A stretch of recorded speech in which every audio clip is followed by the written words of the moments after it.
The training sessions settled into a rhythm by the second week. Gareth's full protocol was 6 hours, structured in a way that was not 6 continuous hours of the same thing, but 6 hours of different kinds of work, movement and spatial drills in the early morning when the light was still new, aura output work in the mid-morning when the body had warmed, close quarters technique in the early afternoon, a rest period that was not quite a rest. Gareth called it assessment time, and used it to identify what needed correction, and endurance work in the late afternoon that served the dual purpose of building physical capacity and teaching the body to work when already tired. Kael had been doing versions of this protocol since he was 9. The version at 15, at his actual capability, was different enough that the first full week left him with the specific physical state of someone who has been holding a weight for a long time and then set it down. An absence of effort that had its own exhaustion.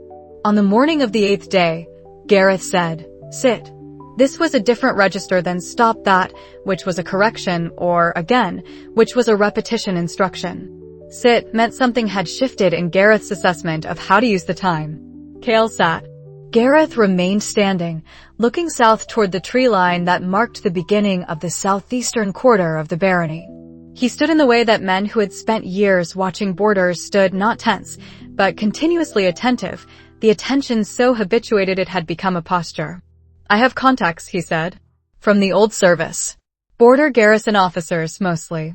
Men who served in the southern units before the reassignment rotations changed the structure."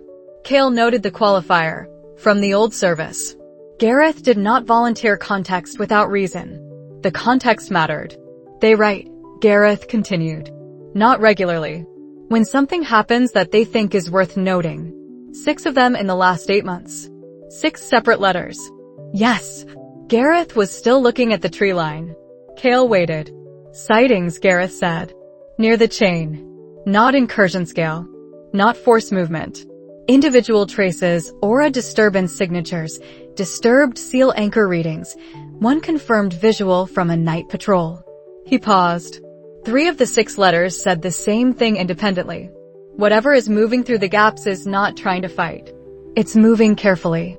The border seal chain was not a single wall. It was a network, a series of linked anchor points, each embedded in the terrain at intervals calculated during the unification era to cover the most probable crossing routes. The chain's strength was in the network. A single point could be degraded without breaking the chain's overall function. But the gaps that formed between degraded anchors and intact ones were exploitable if you knew where they were and how to move through them without triggering the active detection layer. "How many gap locations?" Kael said. "4 confirmed. At least one more suspected. There was a reading anomaly that didn't match the nearest anchor's degradation signature, which means the movement didn't come through that anchor's gap.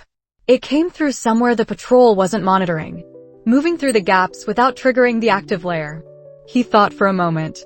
"That's precise work. You don't do that by accident." "No," Gareth said. Precision work at the border seal required one of 2 things.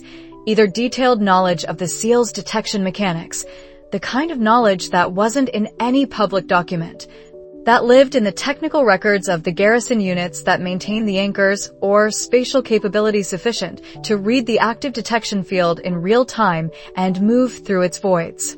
A demon with strong spatial affinity could manage the latter. A demon acting on instructions from someone with access to the former could manage either. What did the confirmed visual show? Solo. Moving northeast. The patrol got a 3-second clear sight at 40 meters before it passed the seal boundary back into the interior. Gold class and capability, by the soldier's assessment, but the soldier was a bronze, so that's an estimate, not a calibrated red. Gareth finally turned from the tree line. The estimate might be low. Kael let this information settle into the structure of what he already knew. The order. Its pattern from the charter, embedded in institutions, long timelines, operations that served multiple purposes simultaneously. Intelligence gathering near the border seal wasn't the same category of operation as embedding an asset at an academy. But the underlying logic was the same, information collection that served something larger. If someone was mapping the human frontier's seal gaps, identifying exactly which locations were passable and under what conditions, they were collecting information with a specific intended use. That use required knowing which gaps of force could move through without triggering a general alarm. Not reconnaissance for its own sake. Reconnaissance in preparation. The southeastern chain, he said. How close is the nearest anchor point to the Ashford boundary? Gareth looked at him with the particular expression he had for questions that confirmed an assessment he had already made. 12 miles, he said. South-southeast. 12 miles from the edge of their territory to the nearest link in a chain that was, by this intelligence, being systematically mapped for future use. I'll want to see the letters, Kael said. Gareth went inside and came back with a bound packet. Kael spent the next hour reading 6 letters written by men who had served on the southern frontier for years, and who had the specific kind of observational precision that comes from spending a long time watching the same space closely enough to know when something in it has changed.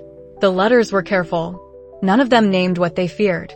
They described what they had seen in the specific language of people reporting unusual activity without committing to an interpretation they couldn't defend.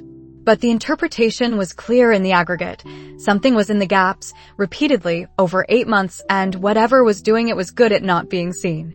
He filed each letter's specific data points in his cipher, locations, dates, aura disturbance signatures, one confirmed movement direction. Then he put the letters away and looked at the tree line to the south, in the same direction Gareth had been looking. The summer morning was full of sound, the birds were active in the heat, and the southeastern field had the specific drygrass quality of midsummer after a week of sun. The frontier smelled of it. The Ashen Vault, he said. Is it near the 4th gap location? He had known about the Ashen Vault since before he could read. It was one of those places that children were told not to go and adults quietly avoided, with the vague explanation that the aura there was corrupted and the terrain was unsafe. It occupied the southeastern edge of the barony, past the point where the maintained grazing land gave way to the harder country of the actual frontier. Gareth went still in a particular way. Why? Because if the seal's anchor points correlate with historical sovereign core construction sites, Kael said carefully, and if the vault is one of those sites, then what someone mapping the seal gaps might also be reading is which sites are most accessible. Not just for passage. For something else. He didn't say what the something else might be. He had a theory, and the theory was not one he was ready to name until he had more information. Gareth looked at him for a long moment. The vault's been dead space since before my service. The garrison treated it as a training hazard, corrupted aura field, environmental instability. Not a route anyone used. But it's southeast. Yes, 12 miles from the nearest gap reading. Closer than that to one of the suspected ones, Gareth said. Kael stood. Tomorrow's session, he said. After the midday rest. Take me to the southeastern boundary. Gareth said nothing for a moment. Then, I'll clear it with Aldrich. Tell him we're surveying the drainage field conditions at the boundary. The autumn survey commissioning will need preliminary mapping. Gareth looked at him with a look that was not quite disapproval and not quite admiration, and was mostly a very specific kind of acknowledgement. The drainage field isn't in that direction. I know. But Aldrich will believe it, and the story is plausible enough that anyone else who hears it will file it and move on. A pause. Then, right. They returned to the morning protocol. Kael ran the eastern perimeter at full pace, at his actual capability. With a spatial sense, reading the barony's geometry around him, and the June morning around that, and the intelligence about the border seal gaps sitting inside, all of it like a stone in water, present, waited, changing the shape of what surrounded it. He had known the frontier was threatened in the abstract sense that anyone who read the historical record and understood the order's pattern could calculate. He had not known it was being actively measured. That was a different kind of knowing. He ran the perimeter twice, and the second time he let the spatial sense extend to its full frontier range and held the map of the barony in his mind with the new information overlaid on it, the southeastern boundary. The 12 miles to the nearest documented gap, the Ashen Vault sitting at the edge of the territory, like a point on a map that had been placed there by someone who knew more than they'd written down. He came back to Gareth and said nothing further about it. There was nothing more to say until he had seen it for himself. The southeastern boundary was marked by a series of old stone posts that had been placed at intervals by the barony's previous holder, and that served no administrative function Kael had ever found documented. They appeared in no legal description of the boundary line, were referenced in no survey Bast had ever located, and existed in no map he had seen of the territory. They were simply there, at the point where the maintained land gave way to the rougher frontier ground, as if someone had wanted to note where the reliable part ended. Gareth stopped at the last post. Beyond it, the terrain changed. The grass grew differently, the specific coarse quality of ground that hadn't been grazed or managed in a long time, underlaid with the kind of rocky substrate that made farming difficult and discouraged settlement. It was not wild in the dramatic sense. It was simply ground that had not been tended, with the particular texture of something that had been quietly avoided for long enough that even the grass had stopped expecting human attention. The corrupted aura field was not visible. It was present in the same way that bad air in an enclosed space was present, not seen, but registered, a quality of the environment that something in the body's awareness found subtly wrong. Not threatening at this distance. Just off. Like a note that was almost in tune. The environmental instability begins about half a mile further in, Gareth said. Aura distortions. The garrison documented them as unpredictable. Sometimes you get visual effects, sometimes pressure sensations, sometimes nothing. The core of the zone is approximately 3/4 of a mile past the boundary posts. How deep does the instability run? Garrison record I could find had someone making it 200 meters into the core zone before they turned back. Environmental distortion was increasing rapidly after the 100-meter mark. They didn't record what happened at the center, no one had gone that far. Kael looked at the terrain ahead. His spatial sense was reading it at standard passive range, and what came back was not the clean geometry of the barony's maintained ground, but something more complex, the way the spatial sense registered a room whose walls weren't quite where they appeared to be.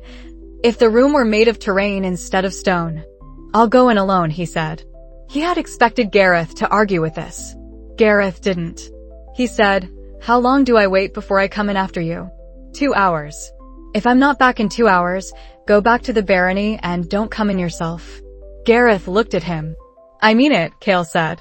"The value of what's inside is in what I can learn from it, which requires someone to come back out. If I can't come back out on my own, you coming in after me changes what's at risk without changing the outcome." A long pause. 2 hours, Gareth said. Kael entered the zone. The first quarter-mile was the landscape as it appeared from the boundary posts. Rough ground, coarse grass.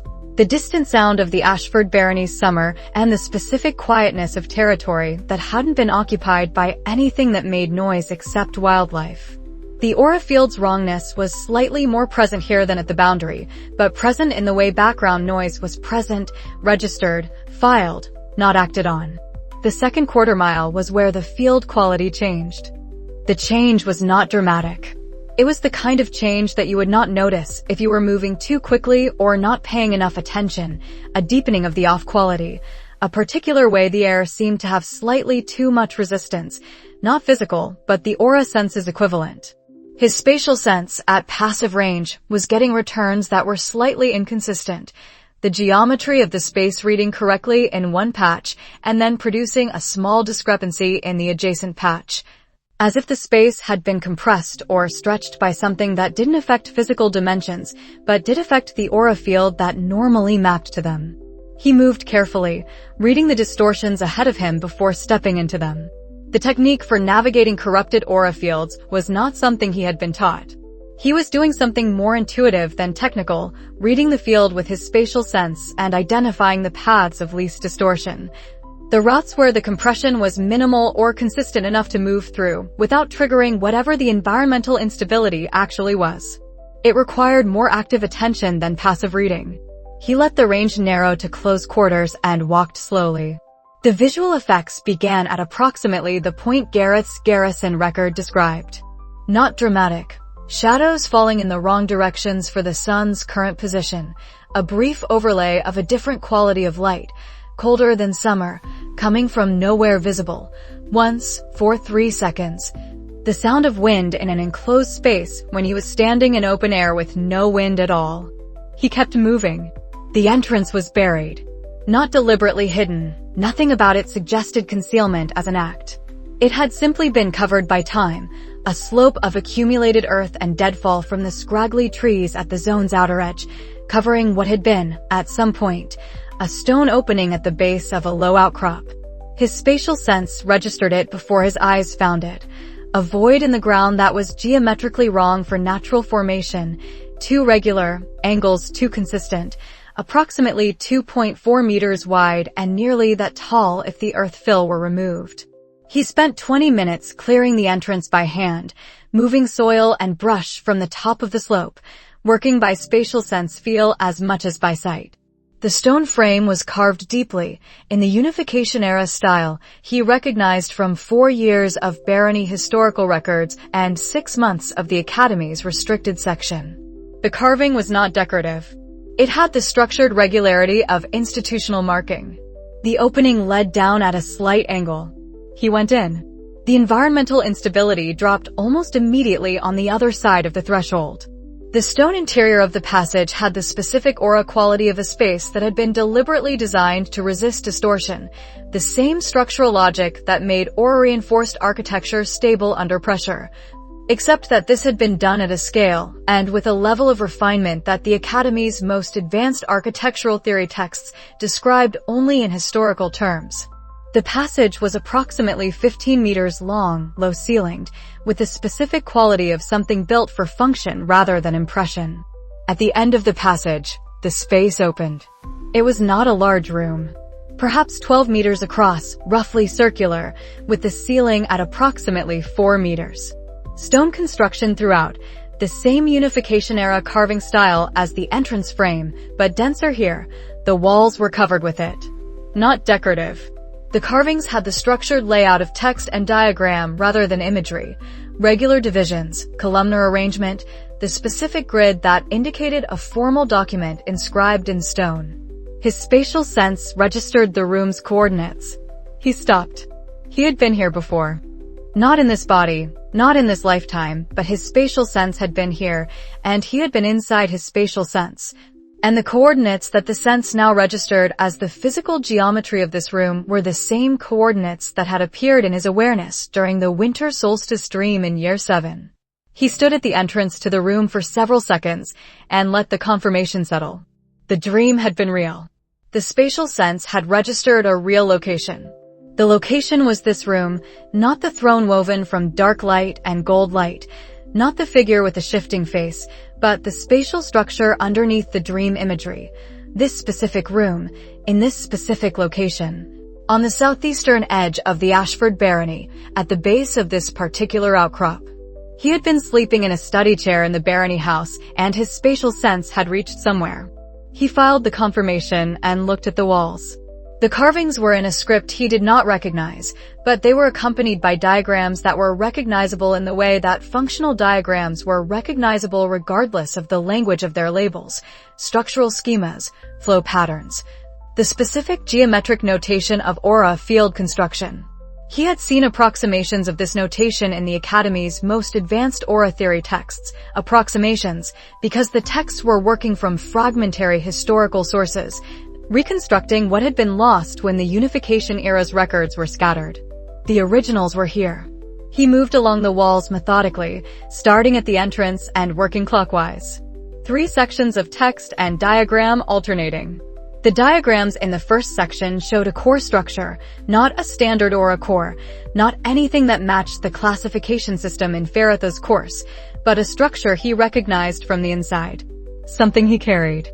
A pattern that appeared in the diagrams the way the Academy's standard core diagrams appeared to the students who had studied them and then looked at their own aura fields, the theoretical description and the experienced reality aligning. He stopped at the 3rd section.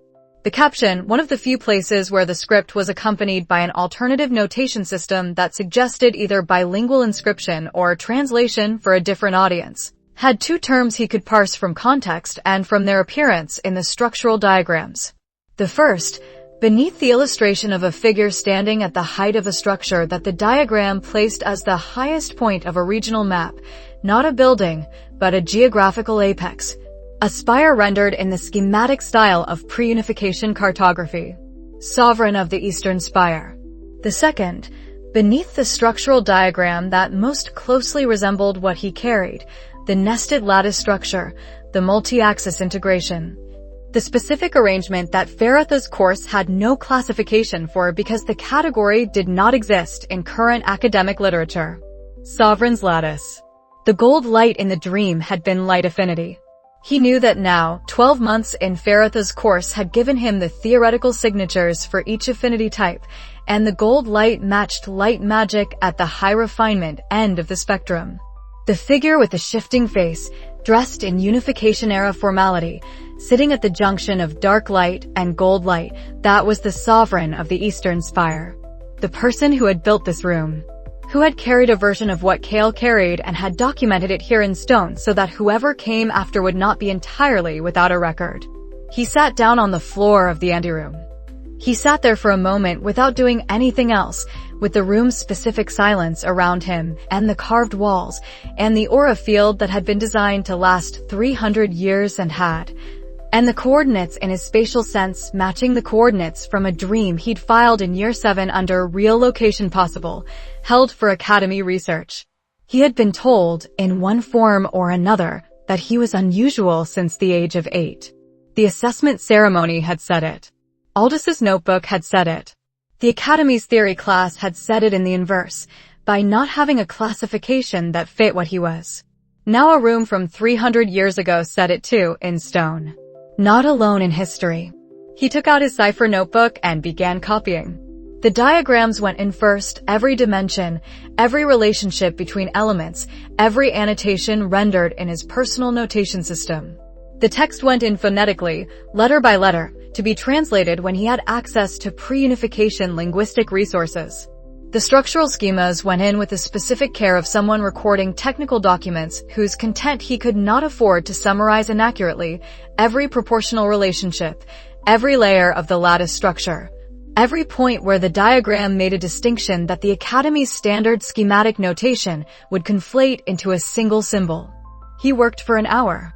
When he reached the 2 terms he could parse, he copied them last and precisely. In the unenciphered section of the notebook, he reserved for things that required review before they went into cipher, things he was still deciding how to classify.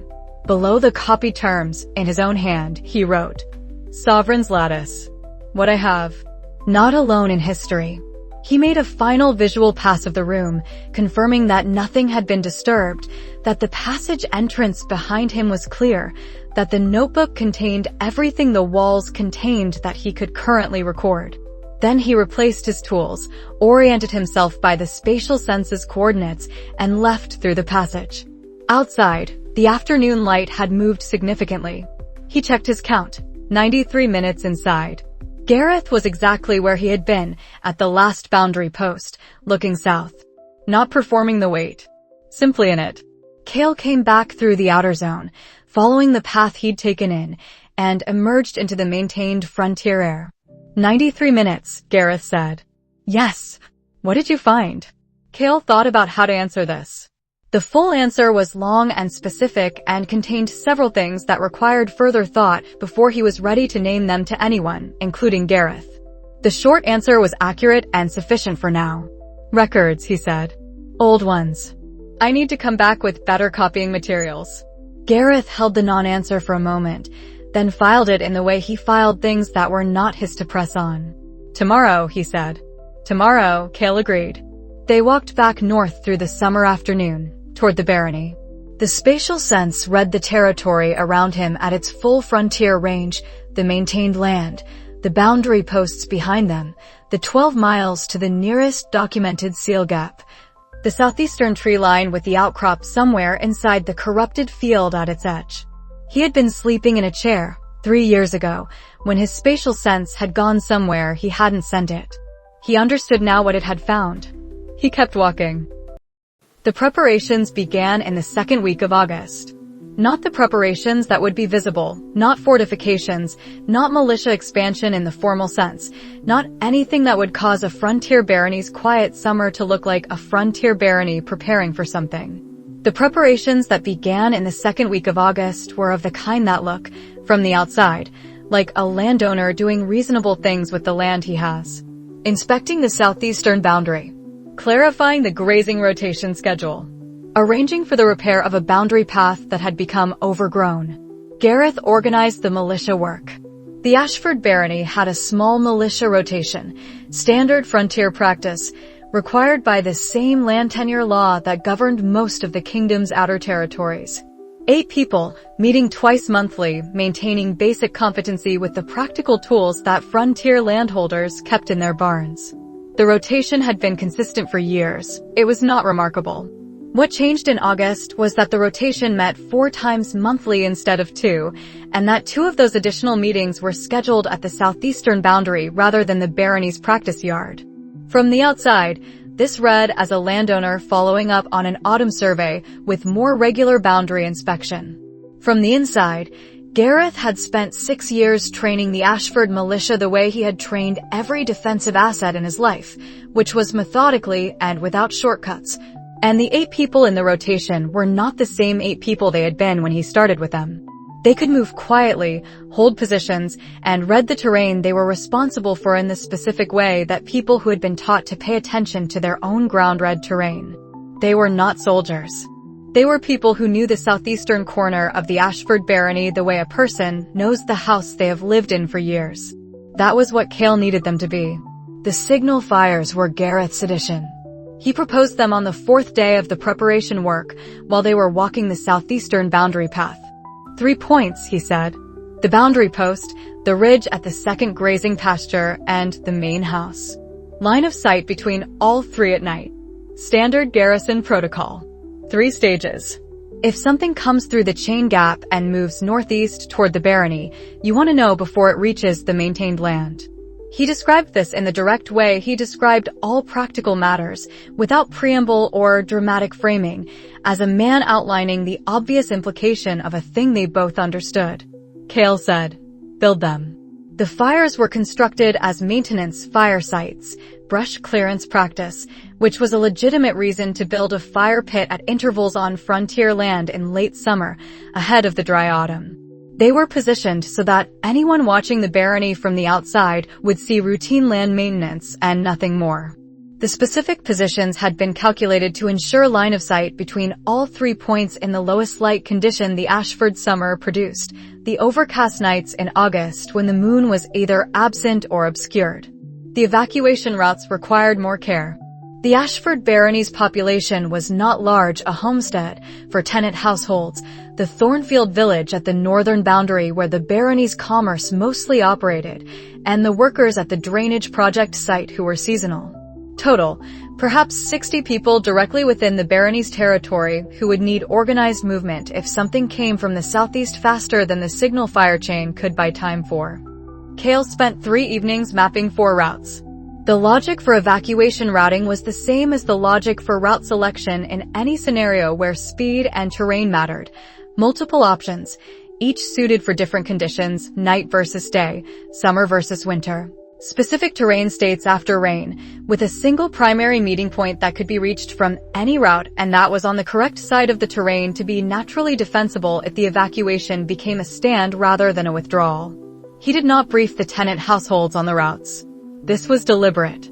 An organized evacuation plan, explained to the population, produced 2 things: a population that knew where to go, which was good, and a population that understood there was something specific they might need to evacuate from, which produced the specific quality of low-grade anxiety that made people talk to their neighbors in Thornfield and their cousins in the capital and their contacts at every inn they passed through on merchant runs. He briefed Aldrich. This conversation happened on the 10th day of August, in the evening after dinner, in the kitchen with the summer light still coming through the western window. He explained the situation in the specific register he used with Aldrich for matters that required Aldrich's full picture, the intelligence from Gareth's contacts, the seal gap readings, what the reconnaissance scale activity implied, the southeastern boundary's proximity to the suspected gap locations. Aldrich listened without interrupting. This was his standard practice when Kael was giving him operational information that required being heard before it could be responded to. When Kael finished, Aldrich said, "What do you need from me?" The tenant households don't need to know what we're preparing for. They do need to know what the signal fire sequence means and where to go. I need you to communicate that as standard frontier safety protocol, the kind of update a landowner does after a new survey. Can I tell them it's in response to the survey findings? Yes. The Autumn Boundary Survey Bast is scheduling gives you a natural reason. Aldrich nodded. He looked at the kitchen table for a moment. How serious is this? The honest answer was, serious enough that he had spent 10 days preparing for it and was planning to send an intelligence report to the capital military branch through anonymous channels.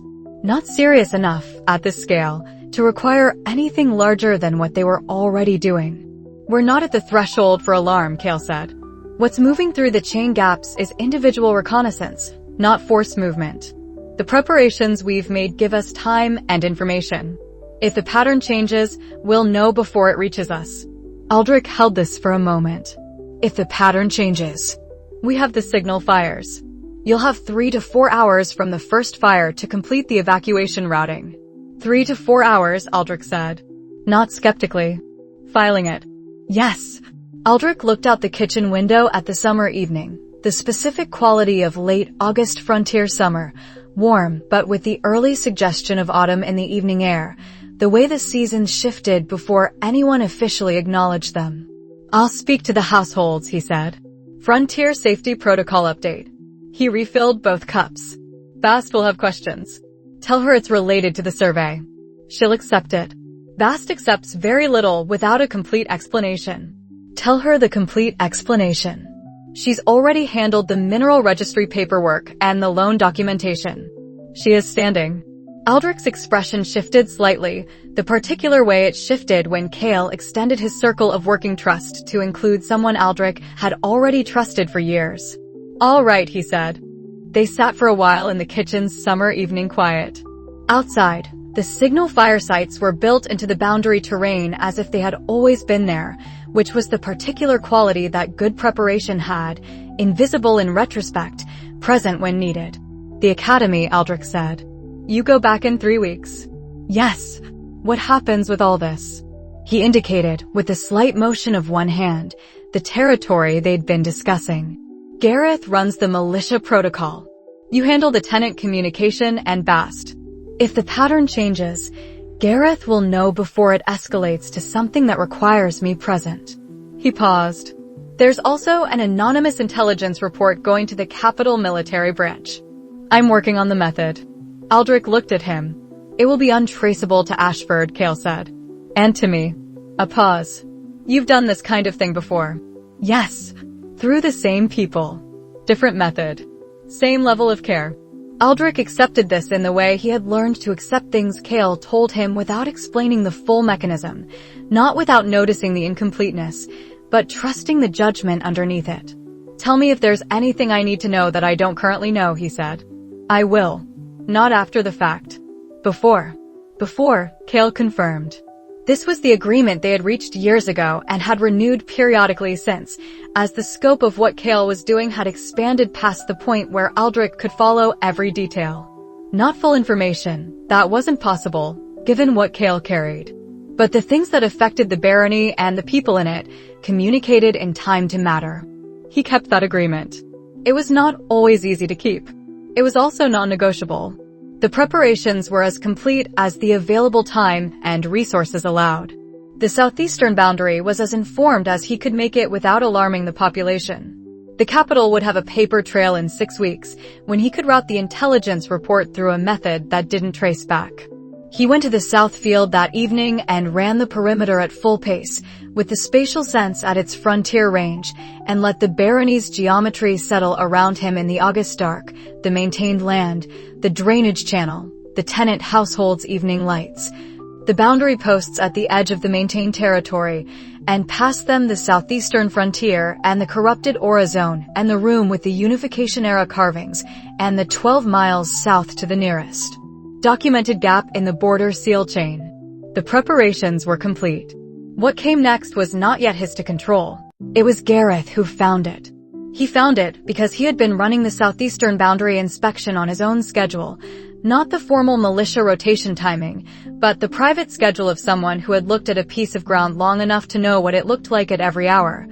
In every season, in every weather state, and who had therefore noticed immediately when something about it was different. He came to the main house at the 5th hour of the evening, while Kael was reviewing the intelligence report draft, and said, "South Field." Now. Kael closed the notebook and went. The scout was in the drainage channel at the southeastern corner of the maintained land, the recent channel, newly cut, where the southern slope drained into the barony's irrigation system. It had apparently been moving through the channel, which provided concealment from the open land, and had encountered a problem. It had entered through a gap in the seal that was narrower than the channel exit required, or had taken a ground impact during its movement, or both. The injury was visible in the quality of its posture. Left hindquarter. Not a wound in the human sense. Demons were physically structured differently, but the equivalent of a fractured support limb. The scout could not flee. It was braced against the channel wall, watching the two humans who had found it with the specific quality of attention that Kael recognized from his study of the spatial senses readings at close range. Not the animal wariness of a creature that did not understand its situation, but the focused assessment of a being that understood exactly what was happening and was calculating its options. Gareth was 2 paces to Kael's left, holding position with the particular stillness of someone who had spent decades learning not to make the first move when the first move was not clearly advantageous. The scout was approximately the height of a large dog at the shoulder, but structured more vertically, with the limb articulation of a mobile combat type, for limbs, 2 of which were multifunctional, the other 2 specialized. Coloring in the dark earth tones that approximated natural concealment in the terrain between the Ashen Sea coast and the frontier grassland. The eyes reflected available light in the way that high-capability demons' eyes typically did, not a glow, just a quality of return that was more organized than an animal's. Gold class was the assessment from Gareth's contact who'd had the 40-meter visual. At 10 feet, with his spatial sense reading the aura field, Kael could calibrate more precisely. It registered between upper bronze and lower gold. A narrower window than gold class, but consistent with the estimate from a bronze practitioner doing a night sighting. He assessed it for approximately 4 seconds. Then he crouched, bringing himself to something closer to the scout's eye level and said, in standard Valdris, "We're not going to hurt you." Silence. "I know you understand me," he said. "The intelligence I have suggests that whatever faction you're from, they've had extended contact with the human side of the continent. That requires language." The scout looked at him. Its assessment was visible in the quality of its attention, the focus of something taking in as much information as possible from the current situation before committing to a response. It did not speak. "You're injured," Kael said. "You can't get back through the gap in the current condition. If you wanted to fight your way out, you would have done it before we arrived rather than staying where you were." He let this settle. "Which means you're calculating whether there's an option here that doesn't end in your death." The scout's attention did not shift from him, but something in the quality of it changed, a slight adjustment, the way attention changes when a calculation is being revised. "I'm not offering you an exchange," Kael said. "I'm telling you what I can see from where I'm sitting. What happens next depends on what you want to be true." Another silence, longer than the first. Then the scout said, in a voice that was not quite the frequency range of a human voice, but was organized into the correct phonemic patterns for standard Valdris, "What do you want?" "Information," Kael said. "In exchange for safe passage back to the gap when you can move. Your injury will heal enough for passage in 2 to 3 days, given what I can assess of the damage." He paused. "Or not in exchange for. I'm not going to make a trade agreement with a demon scout in a drainage channel at midnight. I'm telling you that we're not going to hurt you and that I want to understand what I'm looking at, and what you choose to do with that is your decision." The scout looked at him. The physiological system was different, and he had no baseline data for reading it in detail, but the quality of the attention had shifted again. Something that functioned as assessment, taking account of a situation that had not matched its expectations. "You're not," it said, and stopped. "Not what?" "Not what I was told these were." A pause. The Valdris phonemes were accurate, but the rhythm was not quite native learned, not grown up in. The humans at the frontier. "What were you told we were?" The scout's attention withdrew slightly, the functional equivalent of someone choosing not to answer that specific question. "I won't exchange information," it said. "What I know belongs to the faction." I understand, Kael said. He stood. He looked at Gareth briefly, which was sufficient. Gareth understood the instruction without its being named. We'll check on you in the morning, Kael said to the scout. There's water in the channel. The drainage is fresh from the maintained land, not contaminated. He considered whether to say the next thing and decided it was accurate and therefore worth saying. If you decide you want to talk, the offer is the same. If you'd rather not, we'll assess the injury progress and discuss passage timing when you're able to move. He left the scout in the channel and walked back to the house with Gareth. What do you want to do? Gareth said, when they were past hearing range. Wait, Kael said. For how long? Until it decides. He thought for a moment. It said not what I was told these were. That's information even if nothing else gets said. Gareth turned this over in the specific way he turned over things that were less military intelligence and more people reading. It was surprised. Yes, by something specific about us, not by getting caught in general. Something we did or didn't do that contradicted an expectation. We didn't kill it. Possibly. Or the offer of safe passage. Or the fact that we noticed it was calculating and named that out loud. He kept walking. Whatever sent it here told it something about humans at the frontier. We just showed it that the something was at least partially wrong. That could be useful. It could be. If it decides to be. They went inside. Kael returned to the intelligence report draft and added 3 lines of new information in cipher.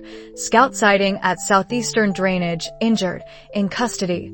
Standard Valdris dialect understood and spoken, non-native cadence, mentioned faction, and differentiated from what it was told these were. He noted these alongside the prior data points and filed the section. Then he went to sleep. The frontier did not stop existing just because it was late. It spoke on the second morning. Not willingly, in the sense of having decided to be a cooperative intelligence source. It spoke in the way that people sometimes spoke when they had been alone with something long enough and with someone patient enough that the something wanted to be outside them. The scout had spent 2 days in the drainage channel, in the specific situation of something injured that could not move efficiently and had nothing to do but think. Kael came alone the second morning. He brought water from the Barony's clean supply and placed it within the scout's reach without comment, and sat at the edge of the channel with his back to the channel wall in the posture of someone who was going to be there for a while regardless of whether anything was said. The scout watched him. He let the silence run at the particular pace of silence that was not waiting for something, but simply present. How long have you been watching the seal? The scout said eventually. 8 months, Kael said. Through contacts who monitor the gap readings. A pause. You're thorough for a small territory. It's my family's territory. I'm careful about it.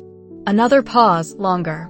The scout's injury had responded the way he'd estimated, better mobility today than yesterday, though still not enough for gap passage. Tomorrow or the day after.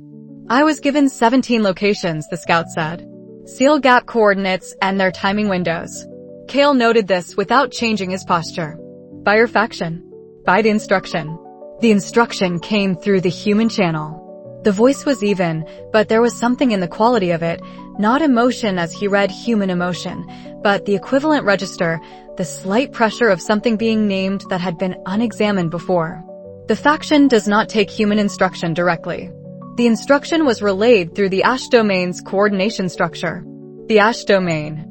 Vethera's domain, the most militarily aggressive of the 7 demon lords, the one whose positioning in the world's political structure made it most natural as a relay point for exactly this kind of human-organized operation. The coordination structure, Kael said. Not the faction's own leadership. No. A pause. Not by the faction's own leadership's choice. He held the implications of this carefully. A demon faction operating under instruction channeled through a domain leadership that was itself operating in coordination with human allies. The Scouts faction was not acting on its own agenda. It was acting on orders from above, orders that originated outside its own structure, relayed through an intermediate domain, from a human source. What were you mapping the locations for, he said. I was given the coordinates and told to verify current physical state and detection coverage. Not told the purpose. Soldiers rarely are. We're not soldiers, the scout said, with a precision in its voice that indicated the correction mattered to it. We're a scouting faction. We map. We verify. We bring information back. Who receives it? The scout's attention withdrew, the same withdrawal Kael had seen on the first night, when it had declined to answer where its instruction had come from. I won't give you names. Names belong to the faction. I'm not asking for names. He meant this. I'm asking whether the information went back to the Ash Domain's coordination structure or somewhere else. A longer pause. Somewhere else, the scout said. Kael sat with this. Somewhere else meant not the Ash Domain, not Vethra's network. The Ash Domain coordination structure was the relay point, the layer through which the instruction had passed on its way to the Scouts faction. But the information the Scouts were collecting did not go back through that relay. It went somewhere with a more direct line to whoever had wanted it. A human somewhere. An organization that had been building an intelligence picture of the Border Seal's gap structure for at least 8 months, probably longer, given 17 confirmed coordinates. With enough resources to coordinate across the demon political landscape and enough standing to route through the Ash Domain structure and out to individual scouting factions in specific territories. The Order of Eternal Stars. Not a conclusion, exactly. He had been moving toward this since Gareth's first letter packet, since the Ashen Vault carvings, since the Charter's 17-part organizational hierarchy and its provisions for external institutional affiliations appropriate to station. But the shape of the conclusion had been hypothetical until this moment, held at the level of most likely explanation rather than confirmed. What the scout was describing was not hypothetical. Someone had 17 seal gap coordinates. Someone had organized a relay structure through the Ash Domain that could task scouting factions. Someone was collecting a detailed current state assessment of the human frontier's border seal vulnerabilities, and that someone was not one of the demon lords operating on their own initiative, and was not the demon emperor's administration, and was human enough to operate through a human channel, which was an organization with 120 years of succession planning, embedded in every major human institution from the Noble Council to the Academy, with a theological framework that described its purpose as the reorganization of a world that had failed to protect itself. You were told this frontier section was unmonitored, Kael said. The scout didn't speak, but the quality of its attention confirmed it. The information they had on this area was inaccurate. He kept his voice even. How old was the source material? I don't know the source. I know the instruction was confident. Old intelligence, then. The Ashford Barony southeastern frontier had been irrelevant for years, a small, poor holding in the outer frontier, no military garrison, no monitoring capability worth noting. Whatever assessment the Order had made of the southern frontier would have been made based on the territory as it had been, not as it was. 3 years of Gareth's training. 8 months of reading contact letters. The preparations of the last 3 weeks. The gap between what the Order's intelligence said about this section of the frontier and what was actually here was, it turned out, not small. The instructions said what we would find, the scout said, with the precision of something stating a grievance carefully. It didn't say we could be caught. No, Kael said. It didn't. They sat for a moment in the August morning in the drainage channel, in the specific quality of a frontier summer that was not aware of what was being said inside it. You should go tomorrow, Kael said. The injury will be passable by tomorrow morning. Yes. The gap at the southeastern edge, 12 miles south-southeast. We won't follow you to it. A pause. Why? Because what I need from this situation isn't you. It's the understanding of what sent you here. He stood. That I have. The scout watched him. Tell your faction, Kael said, that the information they were given about this section of the frontier was inaccurate. Tell them that specifically. Not that you were caught, that the source material was old. He paused. That's the thing they should know. He didn't explain why he was giving this information. The scout could interpret it however it chose. He walked back to the main house. Gareth was at the kitchen table with his morning cup, and he looked up when Kael came in, and Kael sat down across from him and was quiet for a moment. Full scale, he said, finally. Gareth looked at him. The Order is mapping seal gaps. He used the name without preamble, the Charter, the Velen identification, the Academy operation. Gareth knew enough. Not for demon incursion for their own purposes. For something the Order wants to move, or to have available to move, through specific points in the frontier barrier. An invasion route. A future option. They're not ready to use it. If they were, they wouldn't still need scouts verifying current state.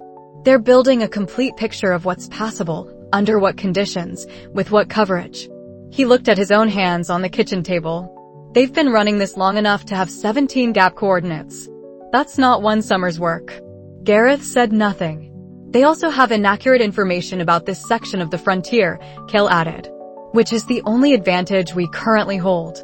He turned this over in his mind, the full picture of it, at 15 years old. With Gareth's cup steaming across the table and the frontier morning outside and the border seal chain 12 miles south and the capital 2 weeks travel away and the anonymous intelligence report still in draft and the academy still 3 weeks off and the Order of Eternal Stars, which was 120 years old and had 7 organizational tiers and was embedded in every major institution from the Noble Council to the faculty of the academy, where he was about to spend his second year, running a systematic mapping operation on the human world's primary defense against the other half of the continent. I need to finish the intelligence report, he said. And I need to do it in a way that gives the capital enough to act on without giving them anything that traces back here. Gareth said, how long? A week. To build the right false identity structure and find a routing method that doesn't connect to anything I've used before. He thought for a moment. And then I need to go back to the academy. Yes, Gareth said. The frontier was not going anywhere. The Order was not going anywhere. The capital's military intelligence branch was not going to be adequate to what was coming, and he was not going to be able to make it adequate in the next 3 weeks. And the academy was where he needed to be for the next 9 months, and what he needed to do while he was there was continue building the network and the understanding that would matter when the larger picture finally forced a larger response. He was 15. He had understood something alone in a drainage channel in the August morning, and the understanding had the specific weight of things that cannot be set down once you have picked them up. Right, he said. He went to finish the intelligence report. The problem with the intelligence report was not the content. He had the content, 4 confirmed seal gap coordinates, 1 additional suspected gap with location and read anomaly description, 3-month monitoring timeline from multiple independent observers. Individual scout movement confirmed at gold class equivalent through one of the confirmed gaps, reconnaissance scale pattern distinct from incursion scale. He had the content organized into the format he'd studied in the Var Aldrin correspondence, the house-level intelligence summaries that flowed from frontier observers to the capital's administrative processing. And he had it calibrated to give enough specificity to be actionable and enough vagueness to prevent any diligent recipient from tracing the source material back to the Ashford frontier's specific observation points. The problem was routing. The capital's military intelligence branch was not a public-facing institution. It received reports through specific channels, directly from military garrison units, from the Noble Council's Security Committee, from the King's designated intelligence advisors, and from registered intelligence correspondents who had established credentials through a process that was itself not public-facing. He was a 15-year-old Baron's son who was registered at the academy as a general track student with a fractured core. He had no formal credential that would allow him to send a letter to the military intelligence branch under any name that could be checked. The letter needed to arrive, be opened by someone with authority to act on it, be taken seriously, and be traceable to a false identity that would not unravel at the first administrative cross-reference. He worked on the routing problem for 6 days. The solution he arrived at was not elegant. It was the kind of solution that did what was needed through the specific resource advantage of having access to a merchant network that operated across more commercial addresses than most people kept track of. Guildmaster Torrend maintained commercial correspondence addresses in 11 capital districts. Most of these addresses were legitimate fronts for trade coordination. One of them, a stationery and document services shop in the Merchant Ring, 3 blocks from the Cord Street Drop, was a business Torrend used for official-facing correspondence when he needed a capital address that wasn't one of his standard commercial nodes. Kael wrote the report under the name of a fictional retired garrison officer, one who had served in the southern frontier units, whose service record would be plausible for the period described, and whose current status as a retired private citizen would explain both the quality of the frontier knowledge and the decision to report through unofficial channels rather than the formal garrison structure. The fictional officer had a concern. He'd been in contact with former colleagues who were monitoring unusual SEAL behavior, and he felt an obligation to record what they'd seen on paper before it was forgotten. The concern was legitimate. The officer was not real. He routed the letter through Torrin's stationary address with a note to Torrin constructed as a commercial inquiry about document archiving services. A layer Torrin would recognize as the signal to pass the enclosed letter to the third-party routing service that Torrin's network occasionally used for correspondence that needed to reach official channels without a direct connection. He wrote Torrin's instruction note in the commercial cipher they used for the Cord Street drop. The layer below the surface message said, in the second cipher, routing closed through blind channel to Military Intelligence Administration Desk. Standard security tier. No return address required. The content is what matters. The method is discretion. Torrin had handled more complicated requests than this for the merchant network. He would recognize the request without needing an explanation, and the routing would be handled by someone in his network whose specific professional function was exactly this kind of third-party channel management.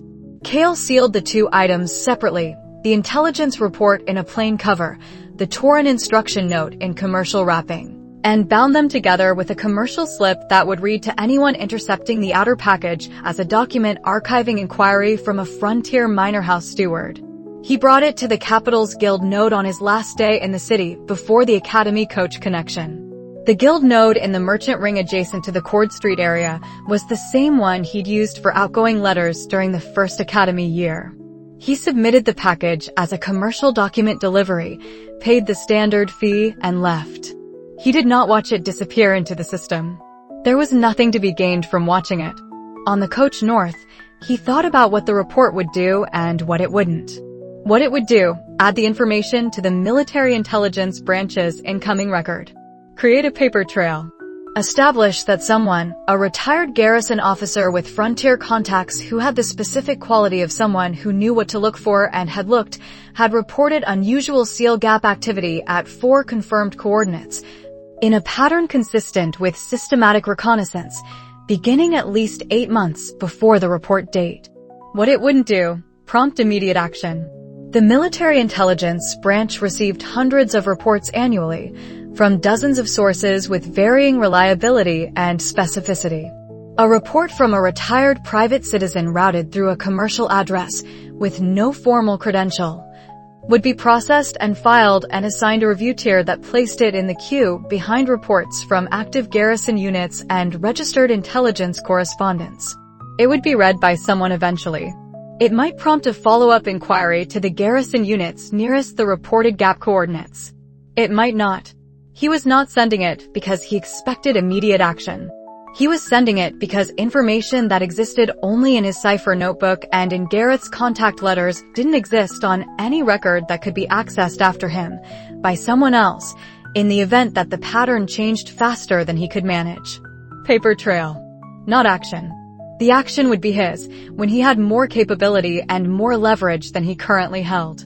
The coach rolled north through the late summer roads, and he sat with the report gone from his hands, the summer ending, the second Academy year 3 days ahead, and thought about the shape of the next 9 months. The order had 17 SEAL gap coordinates and inaccurate information about the southeastern Ashford frontier specifically. This was not a permanent advantage. They would update their source material eventually, and when they did, the gap in their picture would close. The window for using that gap was finite. He did not know the window's length. He knew it was not indefinite.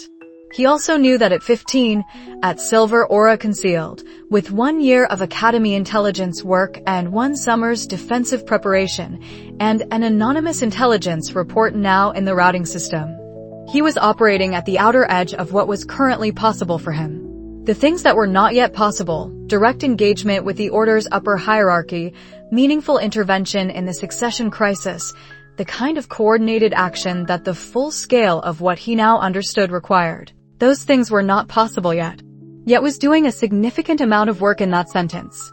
He noticed this and filed it.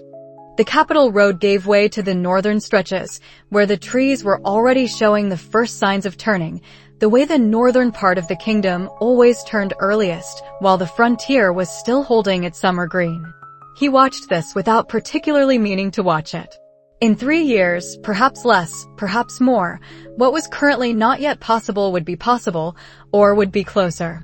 The work between here and there was the work of those years, building what needed to be built, understanding what needed to be understood, not forcing what wasn't ready to be forced. He had known this since he was 8. He had not, until this summer, known the specific shape of what he was building toward. He knew it now. He turned back to the window and let the northern trees pass and did not examine whether the knowledge of the full scale made the work ahead feel heavier or lighter than before. It was the accurate weight. That was all that needed to be said about it. The academy's main gate was the same gate. This was obviously true and also, on the first day of the second year, slightly surprising. The specific surprise of a thing that had held significance in memory presenting itself as simply a gate, stone and iron, slightly weathered from the summer. With a late September morning light at the angle that late September mornings produced in the northern part of the kingdom where the academy sat. He walked through it with his bag and his document case and the particular state of someone who had spent 9 months practicing leaving this place behind and was now back in it. He noted, without particularly meaning to note it, the specific quality of returning. The residential tower had the late summer smell of a building that had been unoccupied through August, slightly stale, the windows not yet opened, the floor gritty from summer cleaning that had left the stone clean but not lived in. His room was on the same floor as last year, 1 door down from his previous assignment. He unpacked in 45 minutes and went to the library. The library was open. The librarian on duty, different from the summer staff, registered his entry without looking up from the administrative text she was reading. He found the section he wanted, pulled 3 volumes, and sat at the second row table with the afternoon light coming through the east windows at the angle that made the table usable for reading without additional lamp oil. He spent 2 hours reading. The specific quality of this, the Academy's collection being better than anything available at the Barony, the frontier intelligence background making the advanced political theory texts more legible than they'd been a year ago. The summer's new context making certain passages land differently was not something he named while experiencing it. He noted it in the way he noted accurate observations about his own state, filed, not pursued. The second year was going to require adjustment. His first year standing was, in its official form, unremarkable, upper quarter academic performance, 42nd percentile physical, 1 tournament run that had been the subject of more social attention than he had intended to produce. The tournament run was the problem. The QF win against Lyra Fell had pushed him from Category 3, visible but not watched, to Category 2, the anomaly requiring revision position, which was the wrong direction. He had known this when it happened and had accepted the trade because the alternative had not, in the end, been available to him. The result, he was starting the second year slightly more visible than intended, in the specific way that tournament anomalies made people visible. He had spent 9 months watching from the corner, operating below the social attention threshold. The corner was still available. The below threshold position required recalibration. The adjustment was not complicated. It was simply more precise than the first year's approach. First year, invisible by default, visible only when necessary. Second year, visible in the right ways, invisible in the right ways. The distinction mattered. First-year invisibility had relied on the natural invisibility of a first-year general track student with a declared defective core, mostly free, requiring very little active maintenance.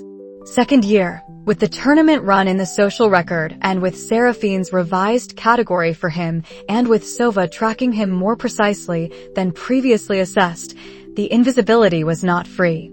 It required management. Management meant being visible in contexts where visibility was expected and normal, and where what people saw was exactly what he wanted them to see. And being invisible in contexts where the content of his actual activities was not something he wanted observed. He had been doing the latter for years. The former was what this year required more of. He attended the first week of classes with this in mind. The academic work was at a level he found engaging in the specific way he had found it engaging the previous year, genuinely, in the sense that the coursework intersected with things he was actually trying to understand, and in the secondary sense that the classroom environment forced him to encounter material in relationship to how others encountered it, which was a different kind of useful. Second-year magic theory covered material he had mostly encountered through private study, but the gaps between official curriculum and his self-directed reading were narrower now, which meant the gaps he still had were in different places, smaller and more specific, and therefore more interesting to locate. In the practice arena, he ran the physical protocol at the calibrated level 42nd percentile, the drift corrected, the profile consistent. He did this with more attention to the environmental detail than the previous year, who was present, who was watching which areas of the arena, whether the practice schedule produced regular low observation windows. The Order's new representative had maintained her position through the summer, or a replacement had been assigned. He would need to re-establish the observation pattern from the beginning. Seraphine was present at the academy, starting the second week.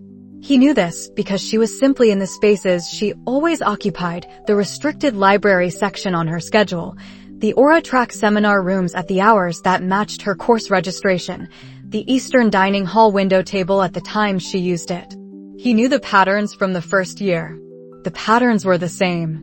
The non-aggression agreement was the context in which they shared those spaces, and the agreement worked because neither of them was inclined to test it. He had decided, before returning to the academy, that he was not going to examine the particular quality of awareness he had maintained in relation to her position throughout the first year. He was aware of it. He was aware that it was still present. He was not going to examine it because the examination was not productive and the awareness itself was not a problem unless he made it one. He filed this and returned to the coursework. On the fifth day of the first week, he went back to the restricted section under Varen's sponsorship and retrieved the Grey Church Commission binding, the pre-fragmentation administrative correspondence that Seraphine had told him about after the non-aggression agreement, in the last moment before he left her study in December. He'd found it in February. He was retrieving it again because the summer's new intelligence gave certain sections of it a different weight than they'd had in February. He was correct. 3 sections, read in the light of the seal gap mapping and the Ash domain coordination structure, produced 2 new cross-references he had not previously connected. He noted these in cipher and replaced the volume carefully, with the alignment he'd learned from watching the restricted section archivist. Spine flush, cover slightly inset, the angle of a replaced document rather than a newly placed one. The second year had begun. There was a particular quality to returning to a place you had previously understood and finding that you understood it differently. The academy's physical layout was the same corridors, the same pattern of late afternoon light through the residential tower windows, the same combination of formality and institutional wear in the common areas. The people he had observed for 9 months were the same people, 1 year older, with the same basic patterns, but with the specific incremental shifts that a year produced in any pattern that was connected to a situation that was itself shifting. The Auratrax Crown Prince faction was slightly louder than it had been in the first year, not in volume, but in the specific quality of political certainty that expansionary movements produced when they felt they were winning. 2 more houses had been reclassified under the Crown Prince's patronage structure over the summer. This was visible in the way certain students who had been careful in their previous year's social navigation had relaxed that carefulness slightly. If the faction was consolidating, the cost of being seen to align with it was lower than it had been. He noted this. The Old Blood Coalition's 7 students were quieter than they'd been in the first year, in the specific way that a group becomes quiet when the external situation has moved against them. Not defeated, something more careful, something that was deciding. He filed this in the faction map and updated the map's structural logic. The Old Blood Coalition was no longer in a static position. It was in a position that was actively considering its next move. He did not know what the move would be. He noted this as a gap to be closed over the coming months. Outside the library's east window, the September light was settling into the particular quality of late September northern afternoons, warm enough to be pleasant, cooling fast at the edges. The kind of light that didn't last long enough to be comfortable with. He had 2 more hours before the dining hall opened and 1 volume left to review. He returned to the volume. There was work to do, and it was his work to do, and the second year had begun correctly. The comment was not directed at Kael. That was the specific quality of the situation that made the outcome less controlled than his first-year approach had been.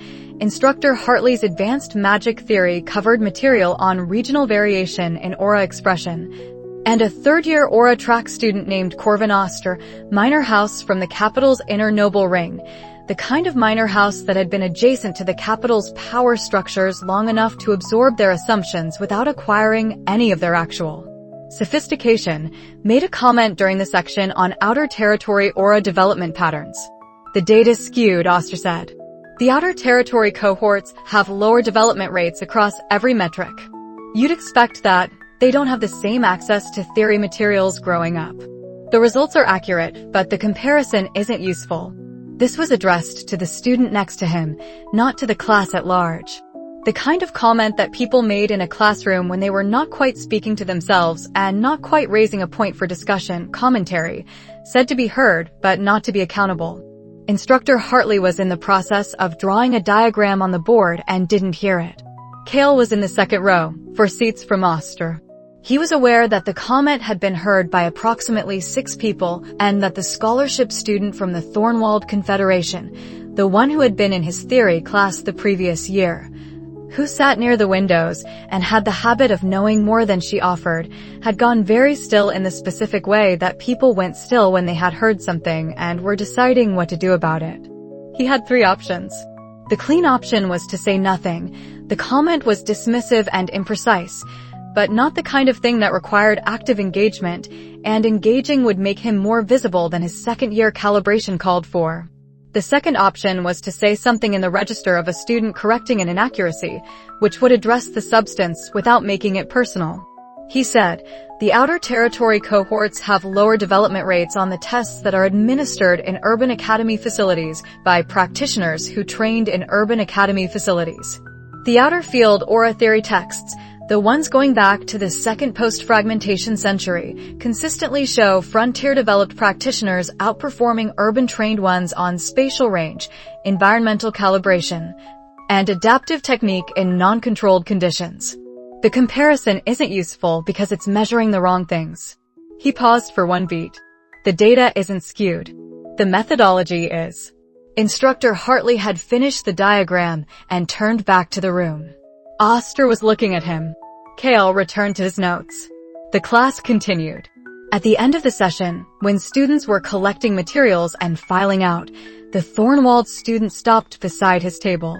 She was slightly shorter than he was, with the build of someone who trained regularly and the particular quality of stillness that belonged to people with acute physical awareness. Her ears were slightly pointed, barely visible, the distant elven ancestry that appeared in border region Thornwald families who had been more mixed a few generations back.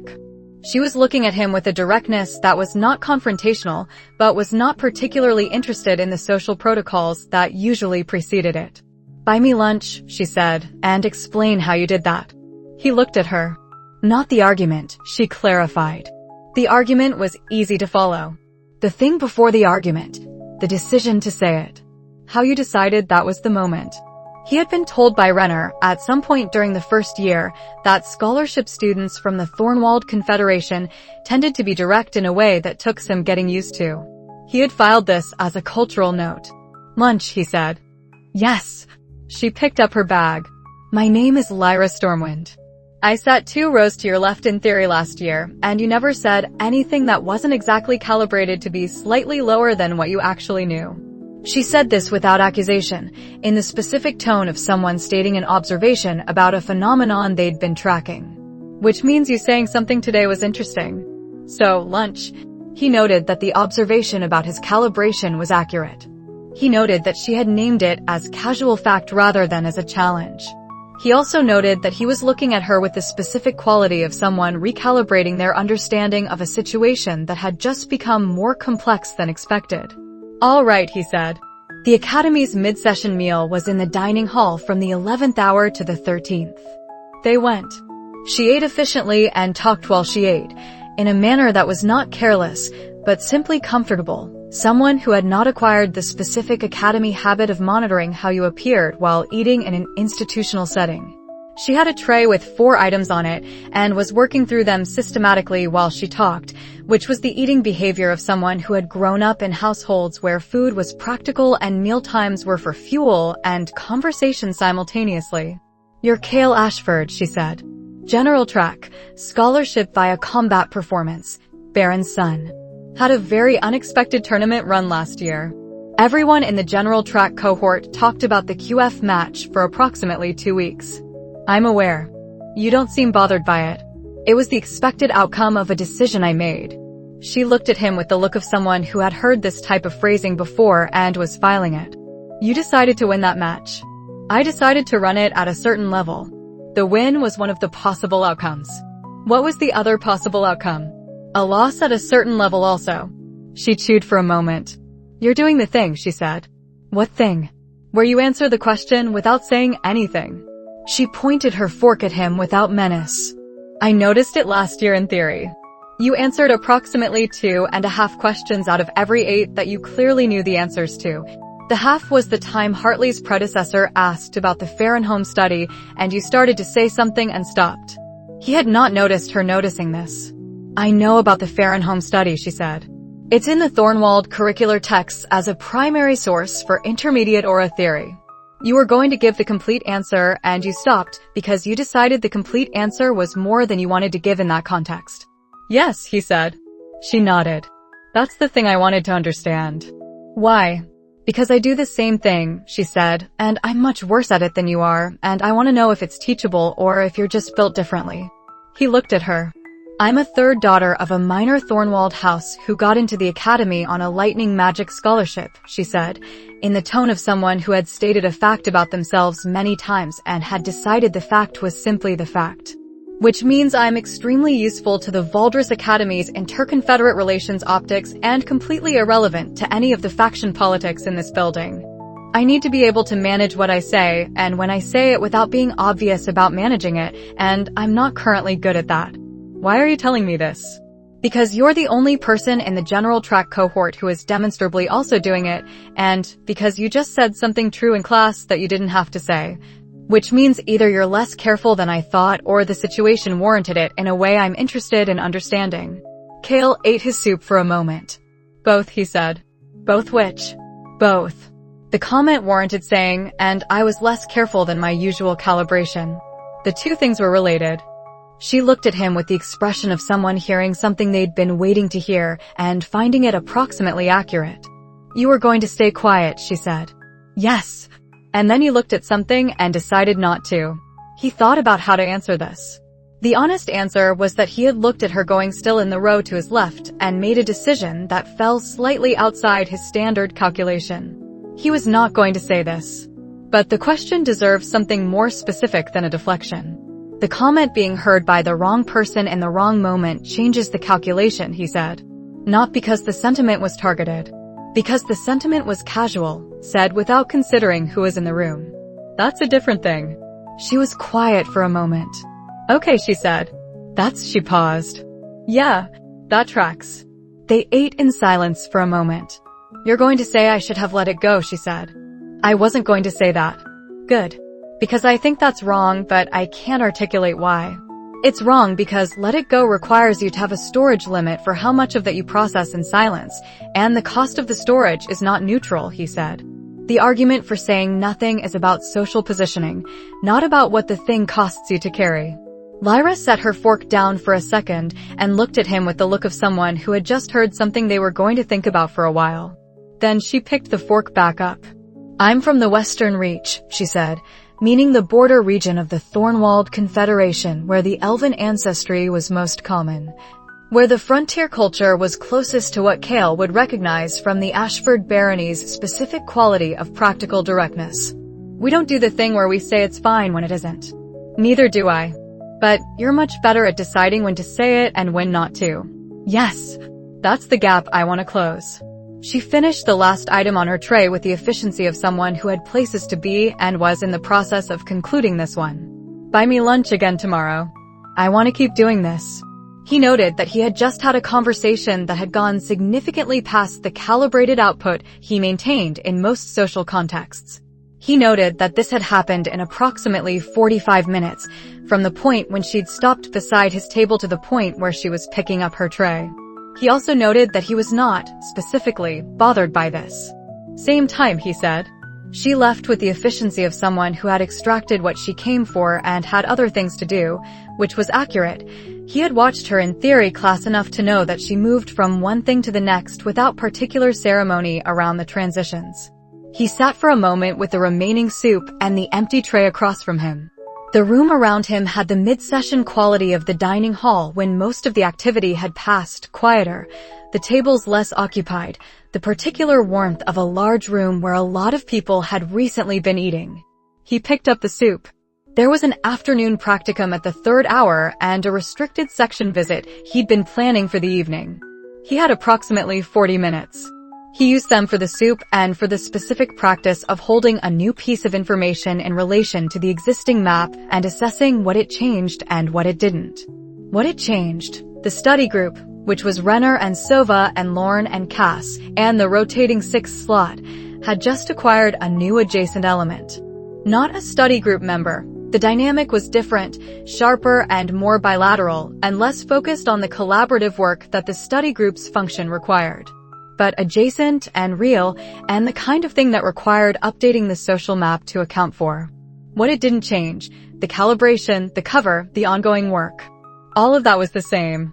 He finished the soup and went to the practicum. He spent the first month of the 2nd year completing the map. Not a physical map, there was no paper version, no diagram that lived anywhere except inside his cipher notebook in compressed notation. The map was an understanding, which houses stood where, what their standing meant for the succession question, what the space between them implied about how the next year would move. He had started building this in the 1st year. What the 2nd year offered was additional data points, and additional data points allowed the picture to sharpen from approximate outlines to something closer to accurate structure. The faction geography was more legible from the 2nd year than the 1st, partly because the political situation outside the Academy had become more visible, and therefore the Academy's internal alignments had become more explicit. With the King's illness now the kind of open secret that was not officially acknowledged, but that shaped every conversation among students whose families held positions in the capital's administrative layer, and most of the Aura Track's student body did. The question of succession had moved from background to foreground. The foreground version looked different from the background version. In the background version, the Crown Prince's faction had been a stable political fact, approximately 40 of the Aura Track student body, organized around Haydeen Walcroft as its senior student anchor, functioning as a social power center in the Academy's internal culture. This was how Kael had mapped it in the 1st year. A faction, defined by its size and its institutional position. The foreground version revealed the structural logic beneath the size and position. The key insight, the one that resolved several prior ambiguities in the map, was that the faction boundaries correlated almost perfectly with how each represented house related to the Crown Prince's authority, not ideologically, not even necessarily personally, but materially. Houses whose land grants, trade privileges, or administrative positions had been extended or formalized under the Crown Prince's influence in the past 5 years were in the faction. Houses whose interests were aligned with the administrative continuity of a different succession were either in the Old Blood Coalition or carefully neutral. The neutral houses were the most interesting element of the map. There were 7 of them in the Academy's student body, 7 houses with direct representation, either through the student themselves or through students with clear family connections. Their neutrality was not indifference. It was the specific posture of houses watching to see which arrangement would serve them before committing to either. 3 of them were positioned such that a second son succession would benefit them more than a Crown Prince succession. 2 were positioned such that the reverse was true. 2 were genuinely uncertain because their primary interests spanned both scenarios in different ways. Those 2 were worth the most careful monitoring. He mapped this during the 1st month in the specific way he mapped things that didn't go in the notebook but needed to stay organized, through repeated review, through updating the picture when new data arrived. through the regular practice of holding the map in his working memory and testing it against observable behavior. When a neutral house's representative shifted their lunch table by 2 seats toward the Crown Prince's faction cluster, that was data. When an Old Blood student sought out a neutral student after a lecture for a private conversation that ran to 12 minutes and left both parties walking in different directions with the same carefully level expression, that was data. When a scholarship student from a commoner background spent 3 consecutive evenings in the Aura Track's administrative section of the library, that was data of a different kind. Students from commoner backgrounds didn't inherit faction affiliations, but they acquired them based on who they spent time with and who offered them things. The scholarship students were a separate category from the noble houses, but they were not outside the map. They were in it, in the way that free agents were always in a political map, unpredictable in their initial positions, predictable in their response to incentives.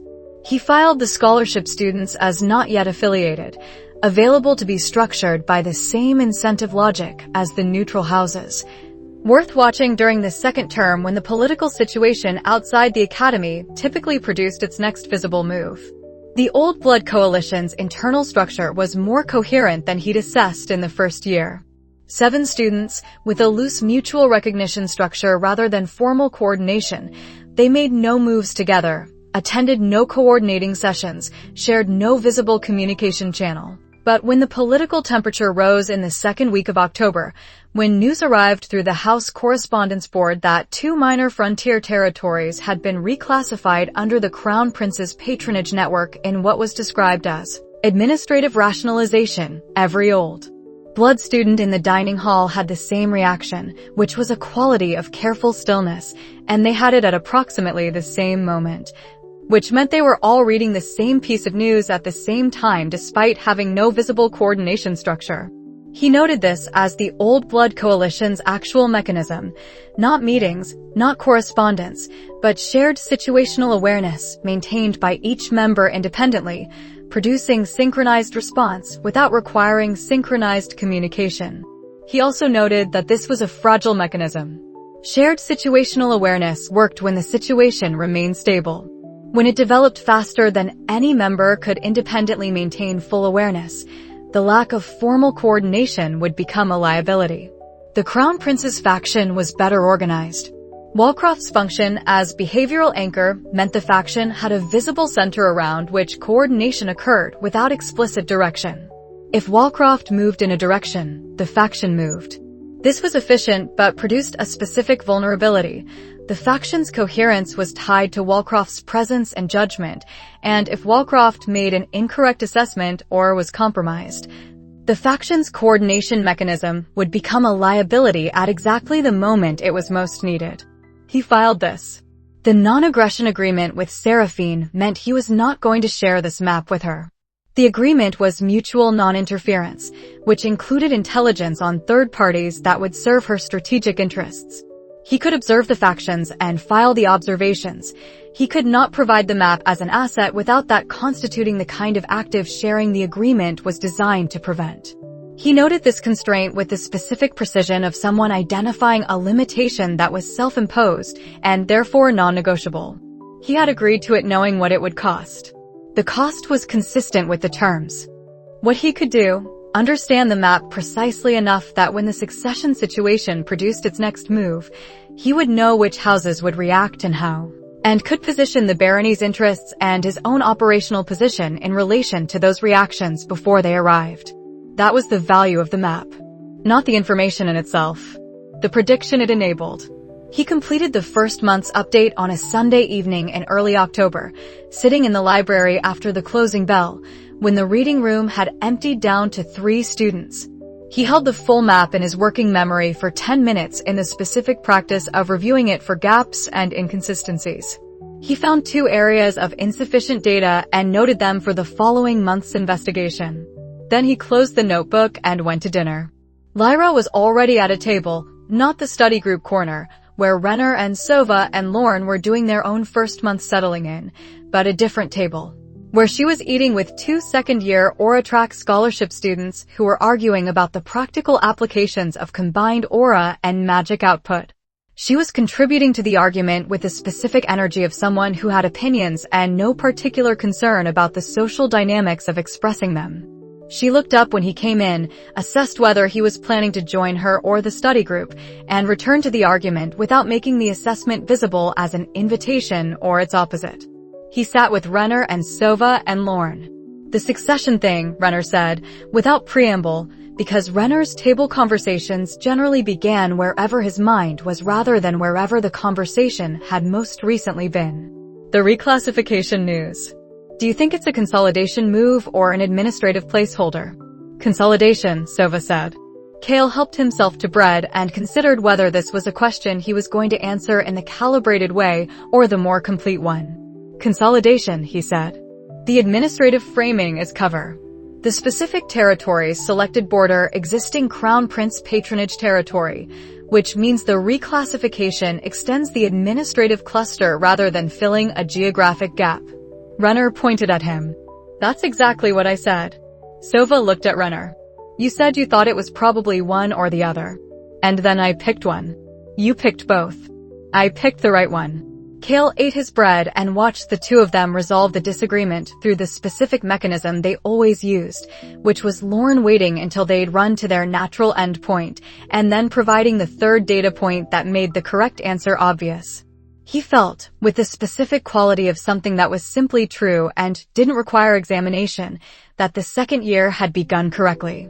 The map was more complete than it had ever been. The pieces were where he expected them to be. The space between the pieces was the space where things would happen. He filed this and returned to dinner. Outside the dining hall windows, the October evening was cooling fast, the way October evenings in the Northern Academy grounds cooled, the day's warmth gone almost before the sun had finished setting. The particular chill that arrived when the building's stone walls stopped retaining the day's heat and started radiating the night's cold. He could see the courtyard's lamp pattern from the window nearest the study group's corner, the good sight lines at the 40-meter intervals, the poor ones in the spaces between. He had documented the lamp placement in the first week of the first year. He had not yet had occasion to use the documentation. He noted this as a gap between current capability and eventual need, which was a different category from a problem. It meant the timing was not yet right. When the timing was right, he would know.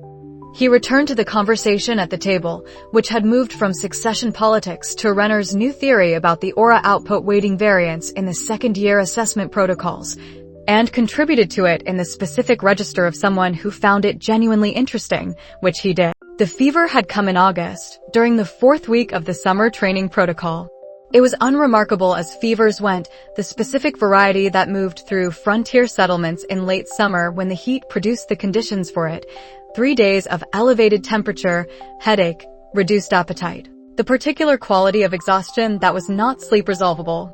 He had seen it pass through the barony's tenant households twice in the 8 years since his return, each time for 3 to 5 days per person, and each time it left exactly as it arrived, without aftermath. His version had lasted 4 days. He had told Gareth on the first morning that he was not feeling well, and Gareth had looked at him with the specific assessment of someone who had spent decades monitoring the physical states of people in his care, said training tomorrow, and sent him back to the house. He had slept for most of the first 2 days. He had been at the South Field on the 5th morning. He had not thought much about it at the time. He thought about it now. In the original version of the story, the one he had been reading on a Thursday evening in a life that was entirely different from this one, the protagonist had contracted a frontier fever at approximately this age and this stage of his life. The version in the novel had been worse than his, 2 weeks of high fever, complications, permanent reduction in his physical baseline. The novel's Kael Ashford had never fully recovered from the fever. It had been one of the things that defined the rest of his life in that story, the ongoing physical limitation that he had compensated for through strategy and intelligence, that had shaped his approach to every subsequent conflict. That had been in some ways the thing that had made him the kind of person the novel found interesting to follow. He was not that Kael. He was the version that had spent 8 years building a physical baseline that treated Gareth's full training protocol as the correct target and had not stopped working toward it because it was difficult.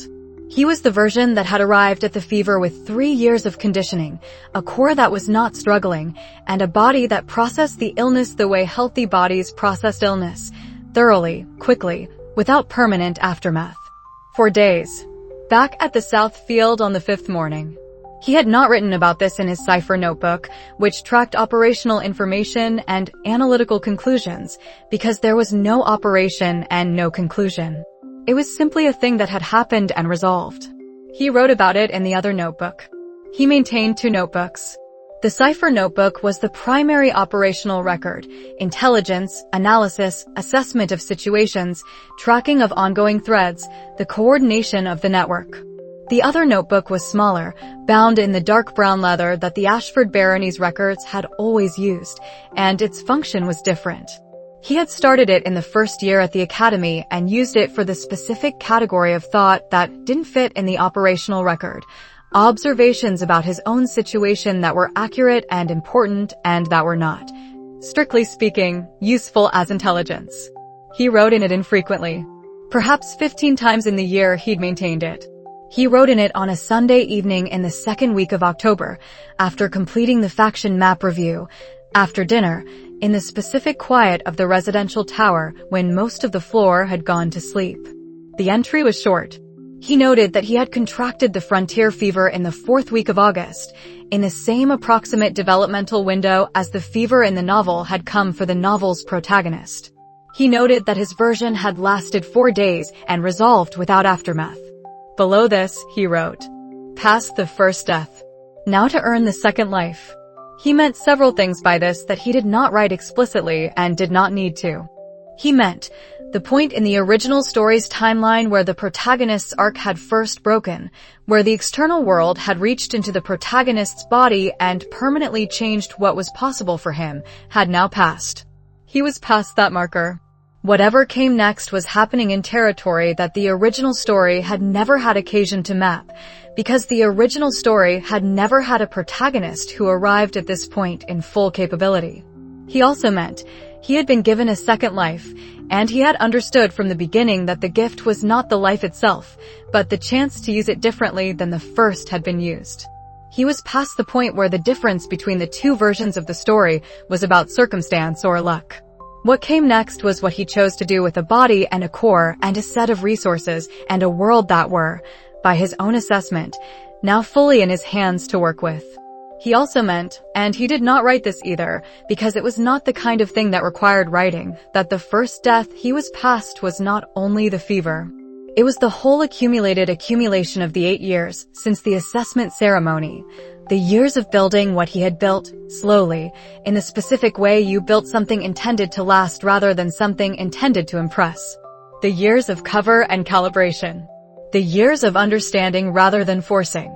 The years of being, deliberately, much less than what he was, in the specific places and ways that required it, so that when he was ready to be what he was, he would have the architecture underneath the capability to make the capability matter. He had used the first death well. That was what he was saying. He did not say it with satisfaction. Satisfaction required the conclusion to have arrived, and the conclusion was not yet here. He said it with a specific quality of an honest assessment made in private by someone who had been doing something difficult for a long time and could see that the doing had produced what it was supposed to produce. He closed the notebook. Outside the residential tower window, the October evening had the quality of second-year October evenings at the academy, cool, with the smell of autumn beginning in the air. The courtyard below lit by the specific pattern of the academy's external lamps, which were placed at intervals that had been calculated for some prior purpose and that produced excellent sight lines at 40-meter intervals and per ones in the spaces between. He had documented the lamp placement in the first week of the first year. In the room below him, someone was playing an instrument, one of the reed instruments common in the Southern Arden Bast musical tradition, not particularly well, but not badly either. The quality of it was the quality of someone practicing, a different quality than performance, and in some ways more honest. He sat at the desk for another 20 minutes, not reading, not writing, thinking about the second life laid out ahead of him with the full awareness of what was in it, the order, the succession crisis, the king's declining timeline, the border seal gaps, Seraphine's investigation of her father's death that was proceeding in the restricted section 6 floors below the room he was sitting in, the anonymous intelligence report already routed to the capital, the Ashen Vault carvings in cipher. The sovereign's lattice, that was what he carried. He was 15. He had understood the full scale of what was coming in a drainage channel in the frontier summer, and he was now sitting in the academy in October with 9 months ahead of him and the understanding that the scale did not change what was required. It changed the importance of doing it correctly. The year had begun well. He needed it to continue better. He prepared for sleep, and the October night came in through the window at the specific quality of October nights, and the musician below him moved from the thing they had been practicing to something else, and Kael Ashford, who had been alive twice and was 15 years old in this version of it, went to sleep. In the morning, the second year's second month would begin. He intended to use it.